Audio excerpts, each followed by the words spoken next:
The event today is it's part of a series that we call Ciceron MBA. MBA standing for Marketing, Breakfast, and Action. And so what we're trying to do is bring together people who have expertise that all of you would love to hear from. There's no pitches. Well, I can't promise I won't say, hire Ciceron at the end of the deal. I mean, it is a free breakfast after all, but anyways. But really to hear from people who are both at the mountaintops and in the trenches, sometimes on a daily basis. And today we have just an amazing pair of people who have been working very closely together for many, many months on a very large site redesign, and really it's much larger than that for Children's Hospital. So before we get into the details, let me just, first of all, we do have the hashtag Ciceron MBA, because brand disruption is kind of big and it takes up like 149 characters alone. So please, if you would, use Ciceron MBA as your hashtag. And what I'd like to do is just spend a few minutes to talk a little bit about what a customer journey is. Today we're talking about how we go about preparing ourselves, our organizations, and our teams to really turn the mirror away from ourselves and to our customers. And I hate the term us versus them, but that's really oftentimes what these projects become all about.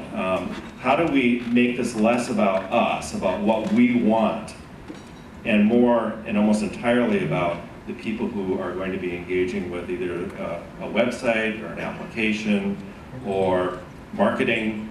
This is not just for websites. This really is across all the spectrum, and sometimes even physical spectrum, like retail environments and so forth. Because as we talk about today, the journey it's not all behind a screen.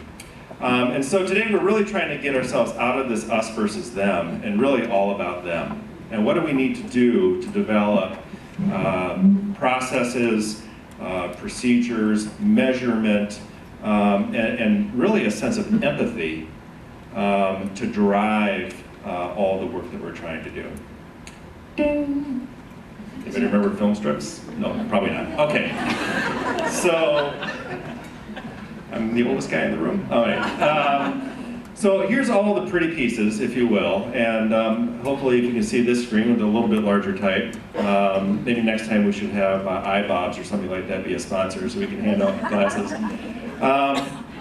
We really take, as a consumer, ourselves through a very complicated and complex process as we make a decision about the brands that we want to engage, whether we're buying from them, volunteering, supporting, and so forth. And so we go through sort of this process, and it's really about need recognition. I have a need. There's something in my life that's missing, and I need something to fill that. Could be a product, could be a service, could be a cause. Most likely these days we recognize that need because we've heard somebody else has it, and I want that. Whether it's through a Facebook feed or through classic word of mouth, this whole idea of advocacy really starts to play into that understanding that I have a need. Then we go through the awareness and consideration. I start to search for it. I've heard specifically about a brand, and so I had this idea of like, how am I going to learn about this? Right? By the way, the events in the past have always been on this side of the room, so I'm totally going to come over here for a second. So once you have sort of made that list of the brands that you want to consider, and you learn about them, and you engage with them, and you read the content, and you subscribe, and you reach out to your network and find out, you finally purchase. It could be purchase, it could be convert, if we want to use the technical term of marketing, engage, whatever that term is. But there's that action that takes place, that moment of truth, where you as the brand, you've won. And from that point, you then have the experience with the product. Sometimes it's a good experience, you hope. Sometimes it's not such a great experience. But the experience with the product is a key part of the customer journey. Because up until the point that you actually have that in your hand, or you're experiencing that product, everything has been either myths, lies, half-truths, full truths, whatever it is. But at that moment, you have it in your hand. And now you're experiencing it. And so then you go, after you use it for a while, we think about this like in the application market, or if you buy an iWatch, or I don't even know if they're calling it the iWatch, I guess, the Apple Watch, right? You've had it for a while, and you go through this value assessment. You say to yourself, was it worth all of that? Was this a good decision that I made? Do I abandon it, or do I keep going with it? And then ultimately, do I become loyal to that brand? And then in Ciceron's world, do I become an advocate? Will I then go out and tell my story to the world? In which case, hopefully, now that we're so connected, now on average to over 300 people per person on average. There are people I know that I met you this morning that have tens of thousands of people who follow you on Twitter or whatever else, and if you say something about a product, you can make the market move, right? So at the end, we get right back into need recognition. So this is really the world that we live in from a customer journey. There's lots of touch points. Okay, moving ahead to the next slide, here's the problem. Who owns all of these touch points, right? This is the mess that we oftentimes live in as organizations. It touches so many different departments, right? From research for need recognition, right? Well, who needs it out there? Well, let's do some segmentation research. Let's buy a study. Let's do some polling, some surveying to try and find out. So it's a research organization. Awareness and consideration, that's marketing. We own the funnel, right? We're gonna do email campaigns, we're gonna do display campaigns, we're gonna have social media, we're gonna do it, we have websites, all these sorts of things. We have trade shows, retail environments, all this complicated stuff. That's funnel activity, right? Purchase is sort of your POS, your retail environments, obviously your web ops team, the people who handle the transactions. You have product experience, like who makes the product. So you have product managers, engineers, designers, and so forth. And then we have value assessment, like, well, was it good? And so many of us in marketing are so top of the funnel, just more people, that a lot of times this value assessment, nobody's really oftentimes paying attention to that. Or it's something we do every 2-3 years. We try and re-inform us back in. And then loyalty and advocacy is really a burgeoning business. For a long time, word of mouth was something you hoped you got. I hope people are saying good things about us, right? Sure hope that word of mouth is working. Well, hope, if you've known me for a long time, I've always said hope is a really bad business model. And there's so much available to us now to measure that. So there's a better way. And the better way is we're going to learn about in the next hour here. So let me introduce to you, without further ado, to my dear friend, Jen Swanson. Now Jen is the Director of Digital Marketing at Children's Hospital. To her left is Kristen Finley. What I've learned throughout my career is that organizations tend to put an awful lot of barriers between themselves and their customers, right? And so a lot of what I see like my job has been is figuring out how to make the easy stuff easy and the hard stuff hard. So in a university, getting a degree should be hard. Figuring out how to register for and pay for and manage your time, that should not be hard. And as an organization, we should make that easy. So at Children's, we're in the same, it's the same business, right? Like, if you are coming to children's hospitals and clinics, whether it's an emergency or it's a planned visit, what's the first thing you're gonna do? You're gonna go look for directions, right? Figure out, how do I get there? Where do I park? Who am I seeing? And that's a very high emotion kind of experience. And so right now, I'll be very honest with you, and I'm sure all of you right now on your phones are going out to look at the childrensmn.org website. We haven't redesigned it yet. That's what we're in progress with. We don't make it easy for people, right? We make it a little bit hard, and we need to make the easy stuff easy, because if you're bringing your kids to Children's for something serious, or maybe even not serious, because those of you with kids know flu shots are serious as hell when you have to go take your 3-year-old to get them, right? It shouldn't be hard to get here. It should be easy to get here, easy to navigate your way through. Let's make the easy stuff easy. And I think that's really kind of how I think about the arc of customer experience as we've all been experiencing it in the industry, but also just within my own career. So I think what was new for this group was thinking about the web as a business tool. The web was always something we just sort of did over in marketing and nobody really cared about. We had some IT resources, but people cared about it. People complained about it. I mean, let me tell you, that was what I heard when I started, is they came, hi, I'm so-and-so, let me tell you what's wrong with our website, right?